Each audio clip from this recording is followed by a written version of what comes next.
Hello बच्चों, आज हम लोग उपस्थित हैं क्वाड्रेटिक इक्वेशन अर्थात द्विघात समीकरण के प्रश्नावली 4.2 एनसीईआरटी एक्सरसाइज 4.2 हिंदी मीडियम। तो है क्वेश्चन नंबर 3, ऐसी दो संख्याएं ज्ञात कीजिए जिनका योग 27 हो और गुणनफल 182 हो। यह हमारे सामने प्रश्न है बच्चों। सॉल्यूशन अर्थात हल।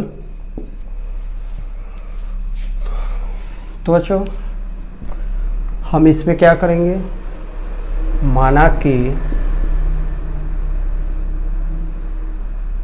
पहली संख्या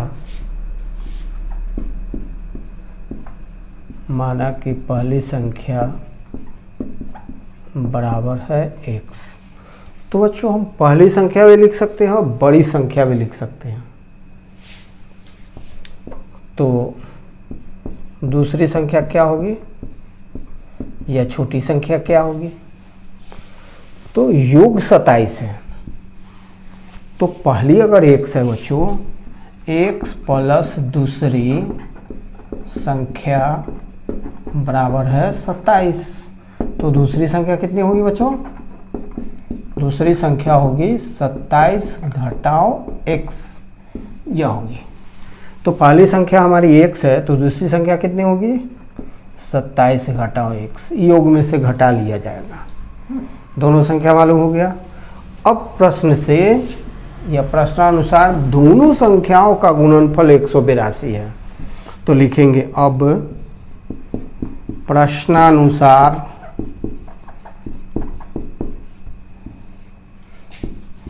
इंग्लिश में इसको बच्चों लिखते हैं according to the question. According to the question, short में A/Q। According to the question दोनों संख्याओं का गुणनफल, या ऐसे लिखेंगे पहली संख्या गुणे दूसरी संख्या बराबर 182, ऐसे लिखेंगे। पहली संख्या गुणे दूसरी संख्या बराबर 182। दिस इम्प्लाइज पहली संख्या कितनी है? x है, दूसरी संख्या कितनी है? 27 घटाओ x equal to 182। This implies, अब हम इसको क्या करेंगे, मल्टीप्लाई करेंगे। तो 27x माइनस एक्स स्क्वायर बराबर 182। दिस इम्प्लाइज, अब हम इसे स्टैंडर्ड फॉर्म में, मतलब एक्स स्क्वायर वाले टर्म को पहले ले आएंगे। तो चूंकि एक्स स्क्वायर वाले टर्म में निगेटिव साइन है, तो निगेटिव साइन इसी के साथ रहेगा बच्चों। जो साइन पहले आएगा वही उसका साइन होगा। तो एक्स स्क्वायर का साइन क्या होगा? माइनस। तो minus x square plus 27x minus 182, इसको हम लोग क्या करेंगे, माइनस कर देंगे, तब यह स्टैंडर्ड फॉर्म में बदल जाएगा। अब यहाँ पर या तो ऐसे ही हल कर लेंगे या माइनस साइन हम कॉमन भी ले सकते हैं। तो देखिए माइनस साइन कॉमन ले लेते हैं। तो x square minus 27x plus 182 equal to 0। This implies x square minus 27x plus 182 equal to 0 divided by बच्चों ये -1 है, तो 0 में -1 से डिवाइड करेंगे तो क्या आएगा? 0 आएगा। ये आपका क्वाड्रेटिक इक्वेशन हुआ। अब हम लोग क्या करेंगे, इसे सॉल्व कर लेंगे। कौन सा मेथड? फैक्टराइजेशन मेथड, गुणनखंड विधि से इसको सॉल्व। तो बच्चों x square minus 27x plus 182 equal to 0, इसमें अचर पद कितना है? 182 है। इसका हम लोग अभाज्य गुणनखंड करेंगे 2 से। 9 अब लगेगा इसमें 7 से 13 बार। अब 2, 7 और 13 जो अभाज्य संख्याएं हैं, सॉरी कौन सी है? अभाज्य संख्या या प्राइम नंबर। 2, 7, 13 इसका 2 खंड करेंगे। तो 2 गुना 7 एक खंड, 13 दूसरा खंड, 14 और 13। अब बच्चों चूँकि 182 का चिन्ह क्या है? प्लस है, इसलिए या तो दोनों गुणनखंडों का चिन्ह प्लस होगा या दोनों का माइनस होगा। लेकिन जब मध्य पद माइनस में है, निगेटिव है, तो ये दोनों पद निगेटिव होंगे। तो x square minus 14x minus 13x plus 182 equal to 0 ऐसा होगा। दिस इम्प्लाइज पहले और दूसरे पदों का टर्म्स का कॉमन क्या है, x है, तो x हम कॉमन ले लेंगे, x माइनस 14। फिर तीसरे और चौथे पद में कॉमन कौन सा है, तो माइनस 13 कॉमन है, कॉमन हम निकाल लेंगे, x माइनस 13 निकालेंगे तो 7 दूना 14 इक्वल टू 0। दिस इम्प्लाइज बच्चे x माइनस 14 निकाल लेंगे हम कॉमन, क्योंकि यहाँ दोनों सेम है। तो x माइनस 13 दूसरा फैक्टर हो रहा है बराबर 0। It means x minus 14 equal to 0 और x माइनस 13 इक्वल टू 0। अब बच्चों x minus 14 equal to 0 it means x का वैल्यू कितना होगा 14 और x का वैल्यू कितना होगा 13। तो इसलिए पहली संख्या बराबर है, कोई भी ले सकते हैं, 14 ले लेंगे, दूसरी संख्या 13, दूसरी संख्या बराबर 13, दूसरी संख्या 13, दोनों का योग आपको स्पष्ट है कि 27 है और दोनों का गुणनफल कितना है 182।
बच्चों क्वेश्चन नंबर 4 है, दो क्रमागत धनात्मक पूर्णांक ज्ञात कीजिए जिनके वर्गों का योग 365 है। क्या है, दो क्रमागत धनात्मक पूर्णांक जिनके वर्गों का योग 365 है। तो सॉल्यूशन, माना कि, तो बच्चों धन पूर्णांक, तो आप पूर्णांक जानते हैं कि प्राकृत संख्या के निगेटिव और जीरो तीनों को मिलाने से जो कलेक्शन बनता है वह होता है पूर्णांकों का। तो उसी में जो प्राकृत संख्या होंगे विथ जीरो वो कहलाएंगे धन पूर्णांक। और क्रमागत का मतलब हुआ, कोई अगर धन पूर्णांक अगर 5 ले लेते हैं, सपोज कीजिए 5 ले लेते हैं, तो अगला क्या होगा, 1 ज़्यादा होगा। कोई भी धन पूर्णांक से अगर क्रमागत शब्द का इस्तेमाल किया जाए तो अगला क्या होगा, 1 ज़्यादा होगा। तो माना कि दो क्रमागत धन पूर्णांक x तथा कितना होगा बच्चों, दूसरा x प्लस 1 होगा, 1 ज़्यादा, x प्लस 1 है। अब प्रश्नानुसार इनके वर्गों का योग 365 है। प्रश्नानुसार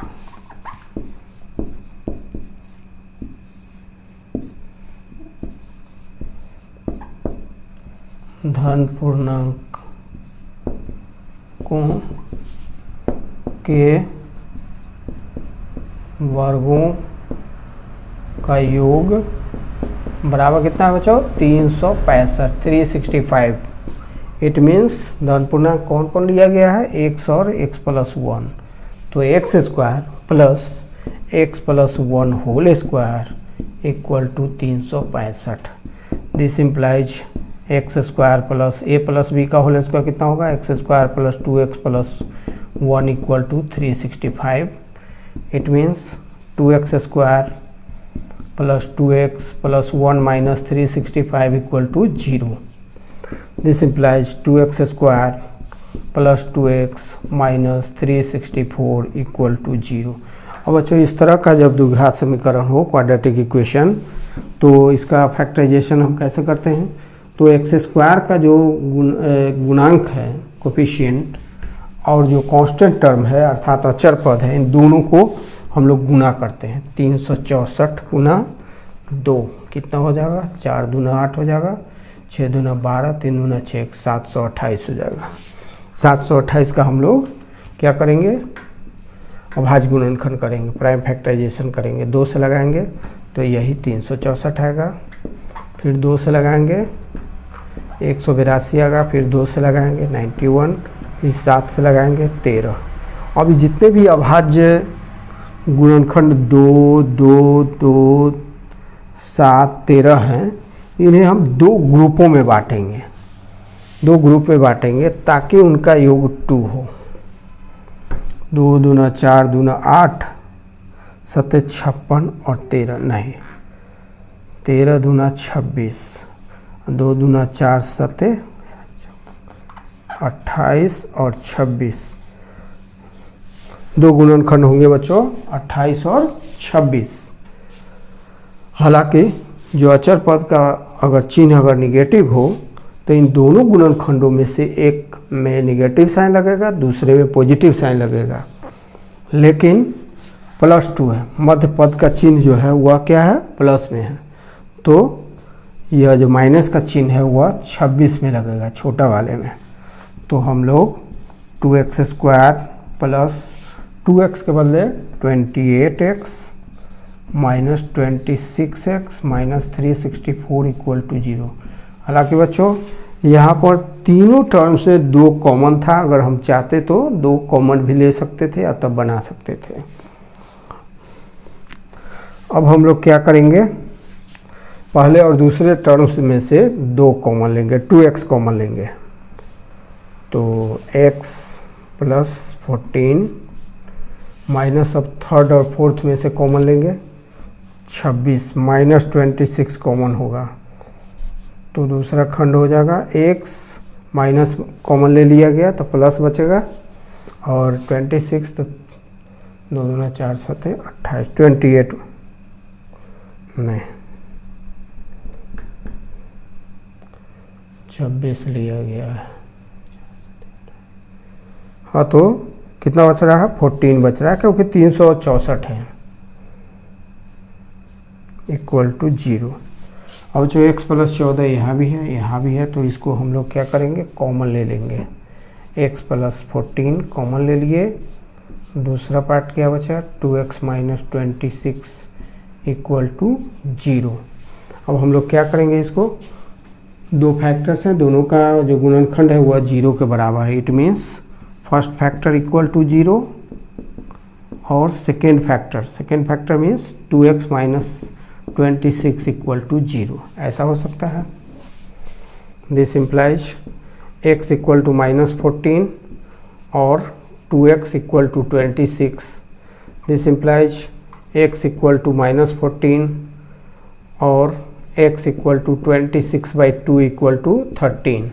तो बच्चों ये जो माइनस 14 है यह नॉट एप्लीकेबल है, ये नॉट एप्लीकेबल है, applicable only x equal to 13 है।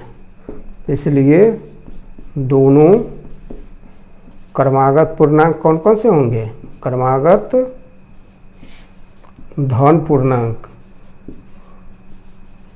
चूँकि बच्चों प्रश्न में धन पूर्णांक का जिक्र हुआ है, इसलिए हम लोग निगेटिव वाला नहीं लेंगे, वह नॉट एप्लीकेबल लिखेंगे, सिर्फ धन पूर्णांक वाला लेंगे। तो दोनों क्रमागत धन पूर्णांक कौन कौन होंगे, 13 होंगे x का वैल्यू, और 13 + 1 x + 1 का वैल्यू 13 + 1 अर्थात 14 होंगे।